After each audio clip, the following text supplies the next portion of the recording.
Good morning everyone. सकाल सकाल घूम থেকে উঠে ফ্রেশ হয়ে নিয়ে আমি রান্নাঘরে চলে এসেছি। আজকে যেহেতু আমার 12টার থেকে ডিউটি, সেই কারণে আজকে আমি সকালের টিফিনটা আমি বানাবো আর মামনি ওদিকে পুজো দিচ্ছে। তো আজকে সকালের টিফিনে হচ্ছে রুটি আর কুমড়ো আলুর তরকারি, সেটাই বানিয়ে নিয়ে সকলকে টিফিনও দিয়ে দিয়েছি।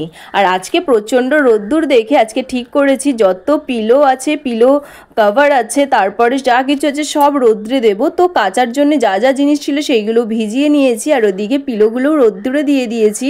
আর আজকে সব কিছু কেচে কুচে দিয়ে আমার রোদ্রের মধ্যে খুবই কষ্ট হয়ে গেছিলো, তারই মধ্যে স্নান করে নিয়ে নিজেও রেডি হতে হবে।